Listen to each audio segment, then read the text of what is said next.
Welcome to this training lesson on the use of the Hornet's M61A2 20mm cannon. Mounted on the nose of the aircraft, it can be loaded with up to 578 rounds and has a firing rate of either 4,000 or 6,000 rounds per minute. When too close for missiles, the gun is a great option in a dogfight. I currently have the lesson paused as we talk about the AA gun system. Press spacebar to continue.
To start, let's first get the AA gun set up.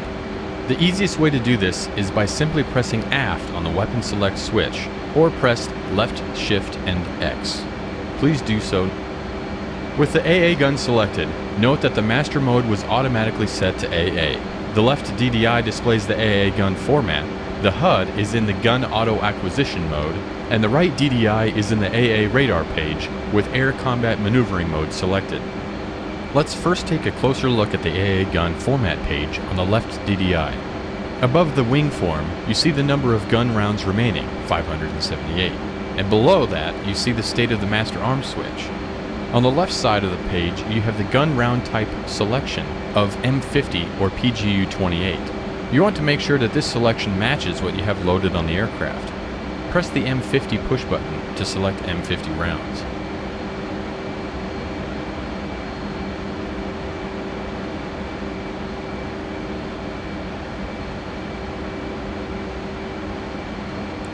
In the bottom of the left format are push buttons for high and low gun fire rate. Low fires the gun at 4,000 rounds per minute and high fires the gun at 6,000 rounds per minute. Select the high option.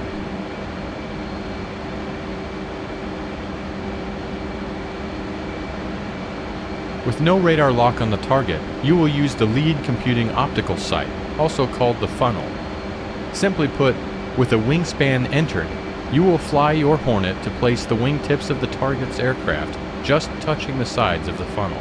When they are, you have a good firing solution to hit the target. To enter the correct target wingspan, press the UFC push button. Our target aircraft will be a MiG-29 with a wingspan of approximately 37 feet. The top option select window is marked WSPN for wingspan. Press the option select button to the left. This will allow us to enter a target wingspan.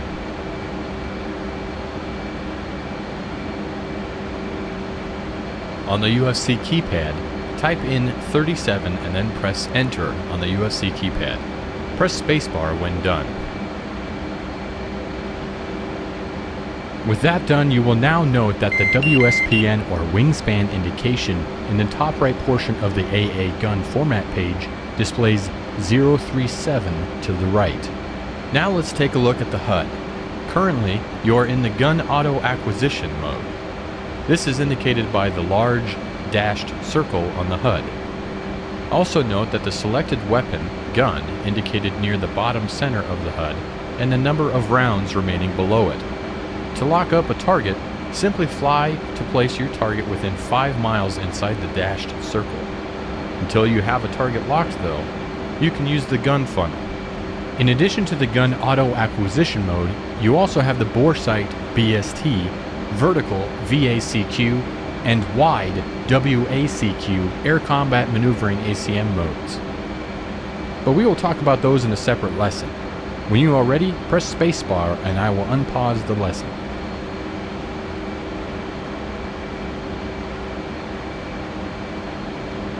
Ahead of you are two drone MiG-29s. Place them within the dashed circle on the HUD to lock one of them up. Upon doing so, you now have some new information on the HUD for a locked target. You have your VC closure, velocity and target range below it on the right side of the HUD. The locked target has a target designation box or diamond around it, and an aiming reticle with a pipper in the center. Along the outside of the aiming reticle is a line that indicates maximum gun range. Fly to place the pipper in the center of the aiming reticle over the target and pull the trigger when the target is within range. When the pipper is over the target and within range, a shoot cue will appear over the target. To unlock the target, press the undesignated button on your stick. Good job! Now splash the second drone. Splash 2! Great job using the AA gun. This is a great weapon in close and with Winchester on missiles. Press escape to end the lesson.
In this lesson, we'll learn about how to use the AIM-9L and M versions of the venerable Sidewinder short-range infrared guided air-to-air missile.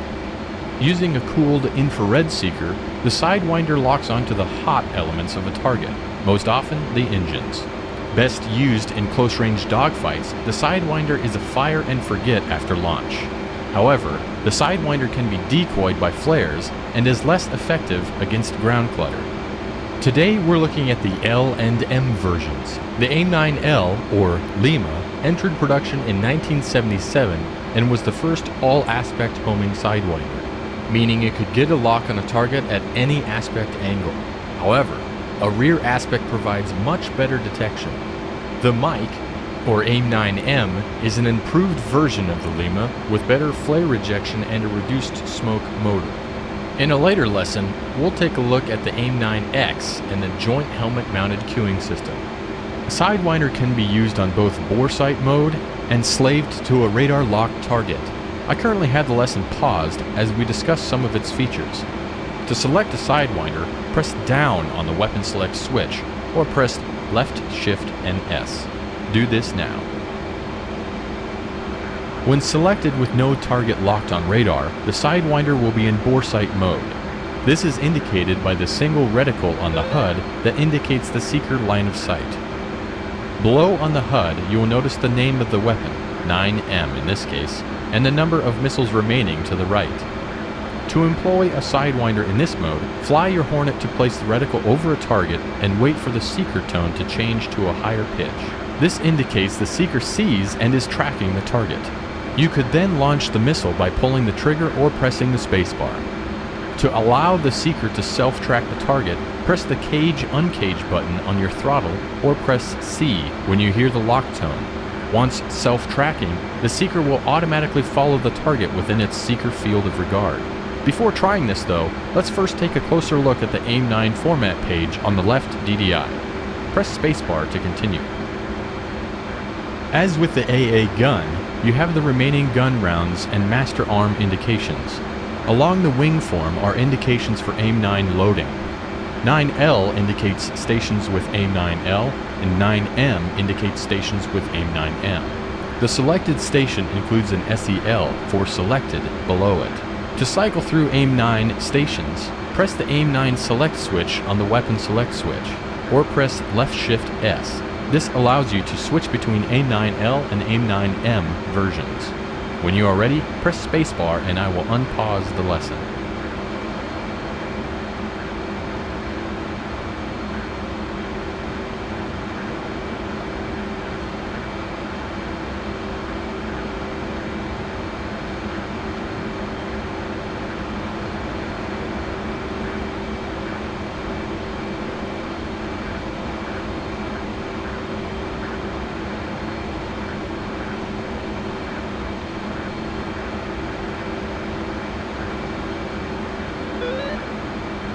You now have two MiG-29 drone targets ahead of you. Fly to place the reticle over one of them until you hear a higher-pitched locked tone. You can either launch an AIM-9 now by pressing the trigger on the stick or spacebar on the keyboard, or initiate a self-track by pressing the cage-uncage button on the throttle, or pressing C. Once self-tracking, launch an AIM-9. It may take more than one to bring down the MiG.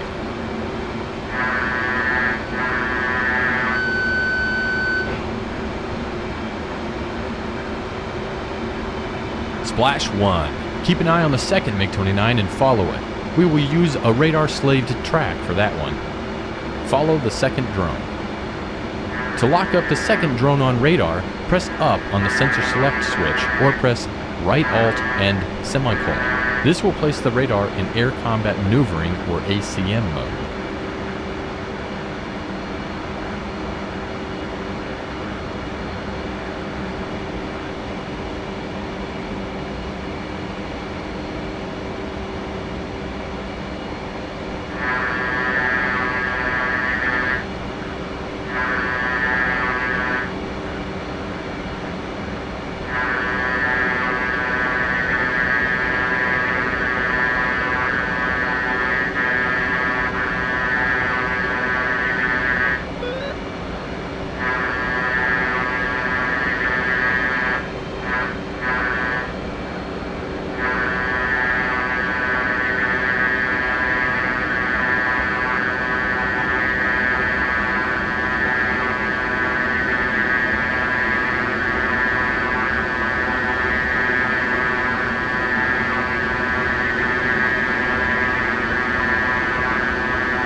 keep following the second drone. When ACM mode is first selected, the bore sight auto acquisition mode is selected. This is indicated by the dashed circle on the HUD. To lock up the target, fly to place the target within the dashed circle and have the target under 10 miles away.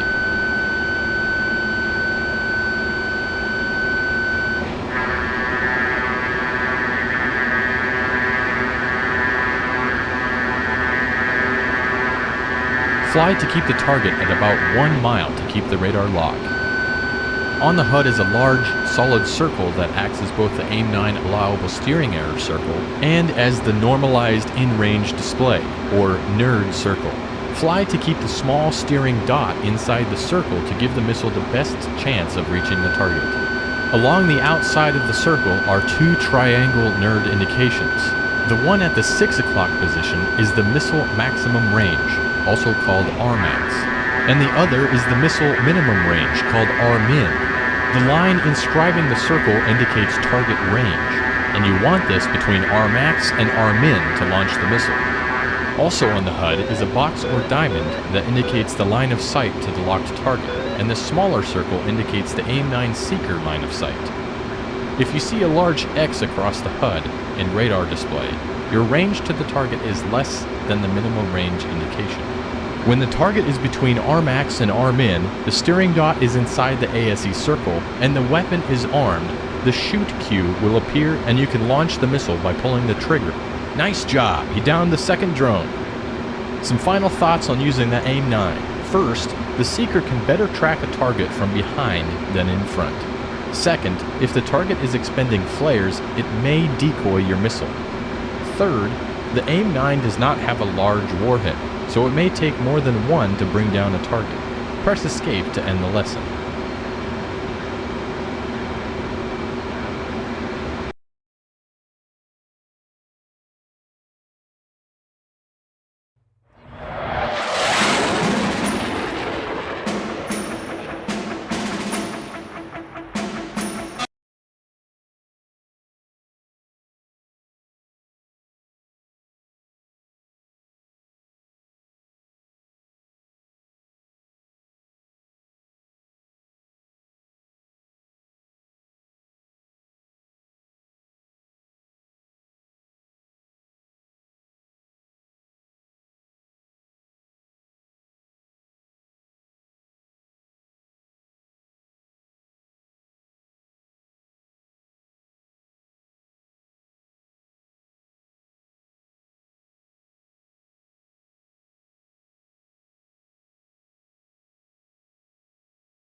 In this lesson, we'll explore employment of the Advanced Medium Range Air-to-Air Missile, or AMRAAM. The AMRAAM replaced the older AIM-7 Sparrow with improved range, guidance, weight, and an embedded radar seeker in the nose cone. This allows the AMRAAM to guide on target without support from the host aircraft as the missile closes with the target.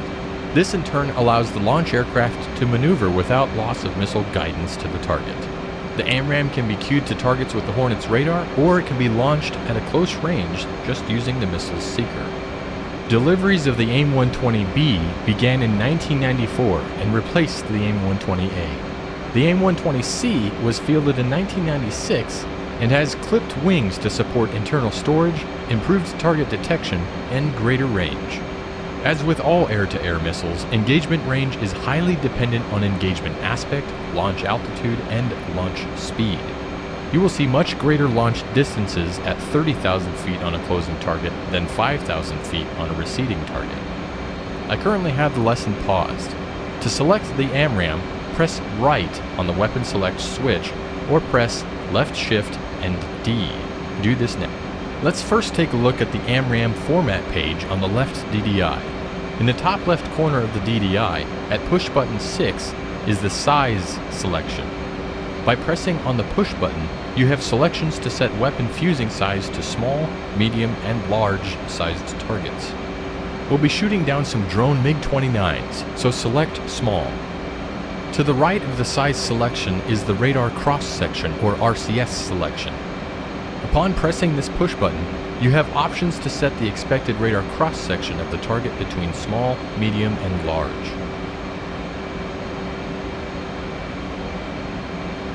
Go ahead and set it to small. Along the right side of the DDI at push button 13 is the step push button. Successive presses cycle the selected AIM-120 stations. You can see AIM-120 loading on the wing form with AB for AIM-120B and AC for AIM-120C. The selected rail stations include the SEL indicator and dual rail stations with indications for right and left rail on the station. Press spacebar to continue. When we selected the AIM-120, we also set the radar on the right DDI to the AIM-120 default settings. These include a range scale of 40 miles, a 2-bar scan, an azimuth of 140 degrees, and an interleaved PRF. Let's keep these as is. Press spacebar to continue. The large dashed circle is the most obvious indication of AMRAAM selection. This indicates the seeker field of view if launched with no radar lock first. This is termed Maddabbo launch, and the AMRAAM will lock on to intercept the first target it detects within the dashed reticle area out to 10 miles. Below the dashed reticle is the designation for the selected weapon, AB for AIM-120B and AC for AIM-120C. Below that is a visual indication, meaning there is no radar lock, and if launched now, the missile would be in Maddabbo mode. Press spacebar and I'll add some drone targets.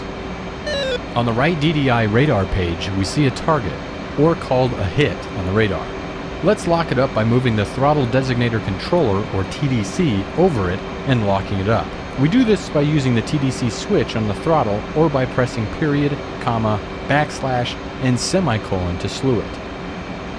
Once the two vertical bars of the TDC are over the hit, press down on the TDC switch or press the enter button. Once the target is locked, press spacebar to continue.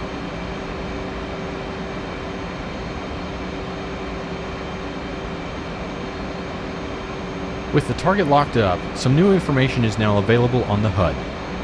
On the HUD is a large, solid circle that acts as both the AIM-120 allowable steering error circle and as the normalized in-range display or NERD circle.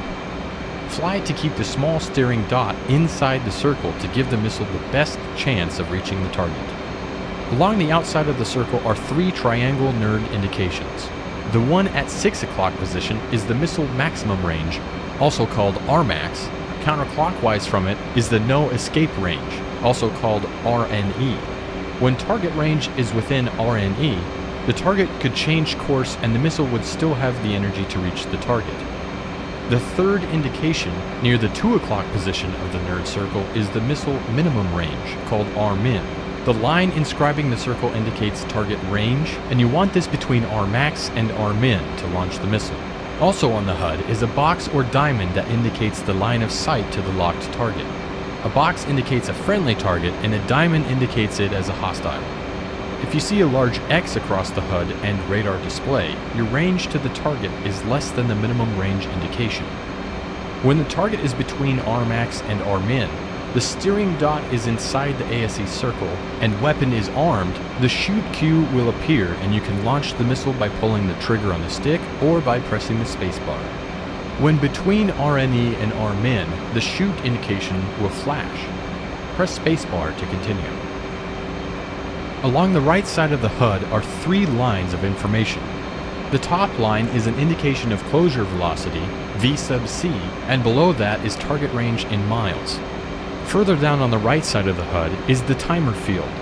When the locked target is outside the range of the AIM-120 radar seeker, the value will display the time from missile launch at which the AMRAAM seeker will turn on and hunt down the target.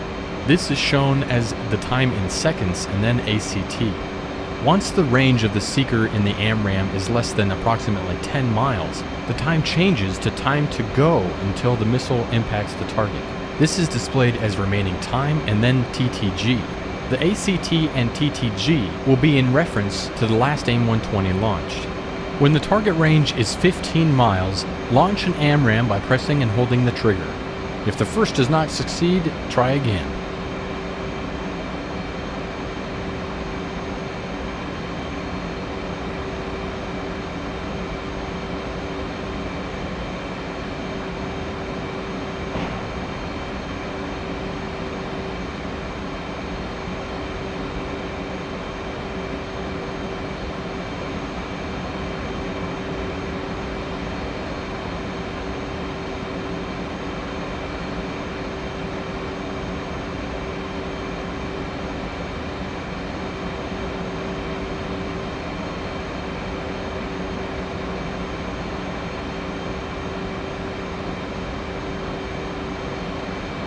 Splash 1. Go ahead and lock up the target flying towards you and press spacebar. Don't engage it. If you don't see one on the radar, press the up arrow on the radar to increase its display range.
Take a look at the air-to-air radar format on the right DDI.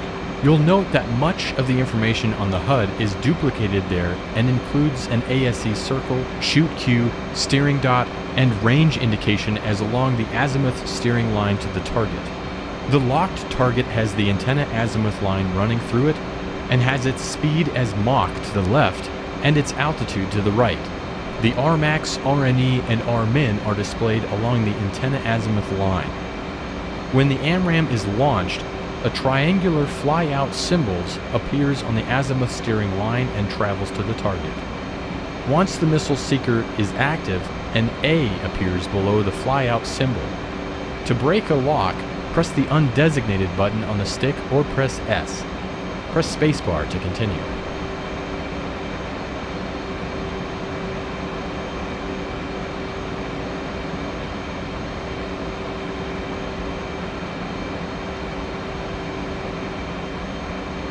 As noted earlier, you can also use the AMRAAM with no radar lock. Termed visual mode, simply fly to place a target within 10 miles inside the HUD reticle and launch the missile. The AMRAAM will go after the first target it detects, hostile or friendly. Practice using the AIM-120 against the remaining drones and press escape when you wish to end the lesson.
Altitude. Altitude.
Altitude.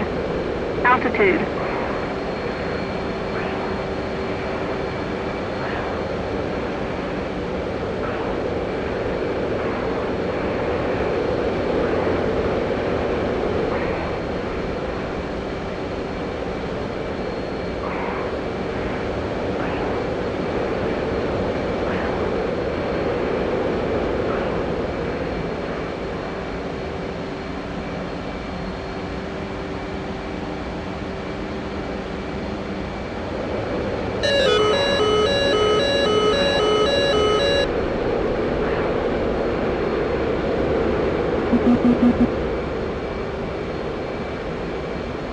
Altitude. Altitude.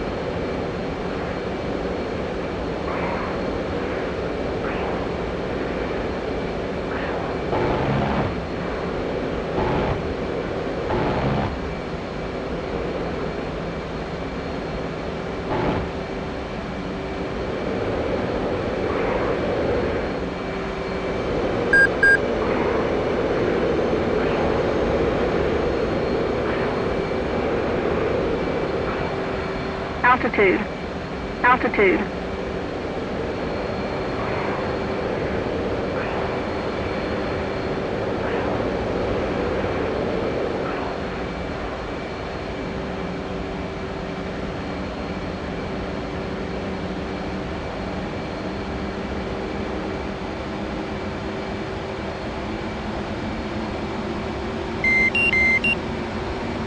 altitude, altitude.